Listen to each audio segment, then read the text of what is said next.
तुला राशि अगस्त 2025 में अधूरे सपने पूरे होंगे और एक अनोखा मोड़ आएगा जीवन में।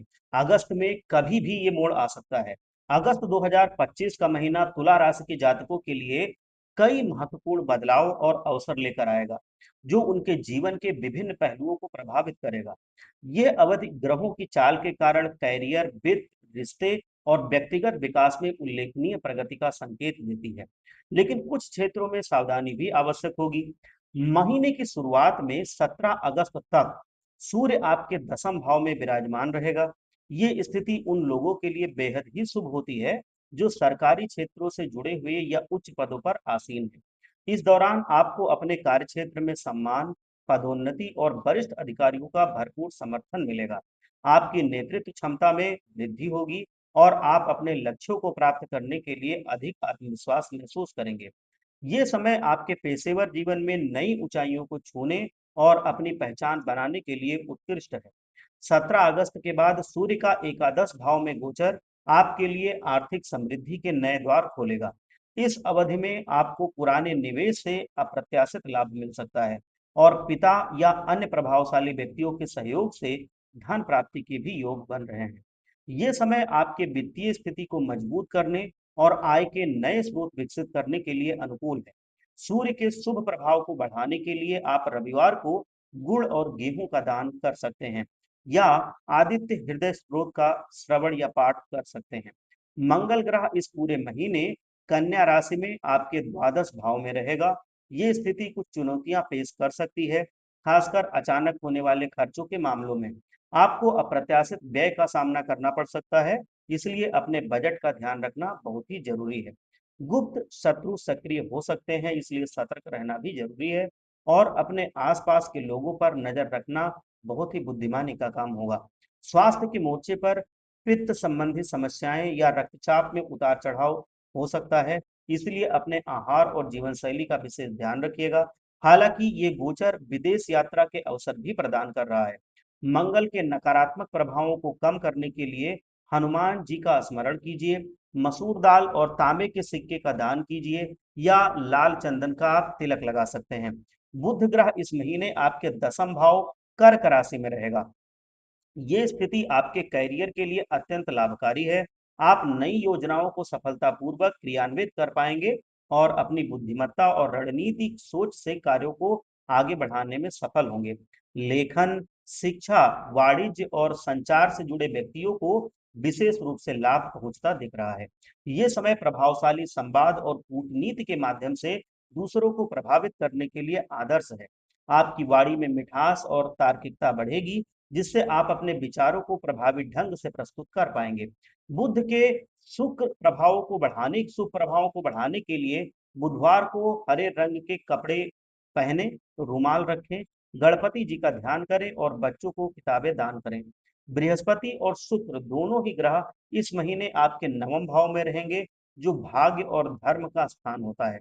ये एक अत्यंत शुभ संयोजन है जो आपके भाग्य को सक्रिय करेगा। इस अवधि में आपको नई नौकरी के अवसर मिल सकते हैं, उच्च शिक्षा प्राप्त करने के लिए विदेश यात्रा का मौका भी मिल सकता है या किसी गुरु के मार्गदर्शन से आपके जीवन में एक नया मोड़ आ सकता है। विवाह योग्य व्यक्तियों को अच्छे और अनुकूल रिश्ते मिलने की प्रबल संभावना है। आपकी धार्मिक प्रवृत्तियों में वृद्धि होगी और आप आध्यात्मिक गतिविधियों में अधिक रुचि लेंगे। ये समय आपके जीवन में सकारात्मक बदलाव लाने और नए अनुभवों को प्राप्त करने के लिए बहुत ही अच्छा रहेगा। बृहस्पति और शुक्र के आशीर्वाद को प्राप्त करने के लिए गुरुवार को पीले और शुक्रवार को सफेद वस्त्र धारण कीजिए, परफ्यूम का प्रयोग कीजिए और कन्याओं को वस्त्र या श्रृंगार का सामग्री आप दान करें। शनि ग्रह इस महीने आपके छठे भाव में रहेगा। ये स्थिति आपको कोर्ट कचहरी के मामलों, ऋण और रोगों पर विजय दिलाएगी। यदि आप किसी कानूनी विवाद में फंसे हैं, तो आपको उसमें सफलता मिलती दिख रही है। कर्ज से राहत मिलेगी और पुरानी बीमारियों से भी आपको आराम मिलेगा। ये समय आपके परिश्रम का फल देगा और आप अपनी मेहनत से सफलता सुनिश्चित कर पाएंगे। हालांकि आलस्य से बचना महत्वपूर्ण है, क्योंकि यह आपकी प्रगति में बाधा बन सकता है। शनि के प्रभावों को बनाए रखने के लिए शनिवार को पीपल के पेड़ के नीचे सरसों के तेल का दीपक जलाइए। शनिवार के दिन मंदिर में छाया दान करें और मजदूर या जरूरतमंद व्यक्ति को भोजन कराएं, अति शुभ होगा। राहु ग्रह इस महीने आपके पंचम भाव में रहेगा। ये स्थिति कुछ मानसिक भ्रम और प्रेम संबंधों में अस्थिरता ला सकती है। आपको अपने विचारों में स्पष्टता बनाए रखने के लिए संघर्ष करना पड़ सकता है और प्रेम संबंधों में गलतफहमी या अनिश्चितता पैदा हो सकती है, इसलिए थोड़ा सावधान रहिए। संतान संबंधी चिंताएं भी आपको परेशान कर सकती हैं। शेयर बाजार या सट्टे जैसे जोखिम भरे कामों में निवेश करने से आपको बचना चाहिए, नहीं तो उसमें आपके पैसे डूबने के पूरे पूरे आसार दिख रहे हैं। राहु के नकारात्मक प्रभाव को कम करने के लिए ओम राम राघवे नमः मंत्र का आप जाप कीजिए और बहते हुए जल में नारियल प्रवाहित कीजिए। ओम नमः शिवाय का भी आप जाप कीजिए। केतु ग्रह इस महीने आपके एकादश भाव यानी कि लाभ के जो घर होता है उसमें रहेगा। ये स्थिति आध्यात्मिक लाभ और अप्रत्याशित धन लाभ के अवसर प्रदान करती है। आपको अचानक किसी योजना से फायदा हो सकता है या अनअपेक्षित स्रोतों से भी धन प्राप्त होता दिख रहा है। हालांकि इस दौरान मानसिक संतुलन बनाए रखना आपके लिए बड़ा ही एक चुनौतीपूर्ण कार्य होगा, बड़ी चुनौती होगी। और अगर आप मानसिक संतुलन बनाए रखते हैं तो आपको लाभ मिलता दिख रहा है, क्योंकि अप्रत्याशित घटनाओं से मन विचलित हो सकता है। केतु के प्रभावों को बढ़ाने के लिए कुत्ते को रोटी खिलाएं, मतलब जो उसका अच्छा प्रभाव है बढ़ जाएगा और जो नकारात्मक प्रभाव है उससे कम हो जाएगा। और एक मंत्र मैं बता रहा हूँ, वो मंत्र भी आपको जरूर जपना चाहिए। ओम केतवे नमः, इस मंत्र का भी आप जाप करें। और शनिवार को घर में धूप बत्ती अगरबत्ती आप जलाएं।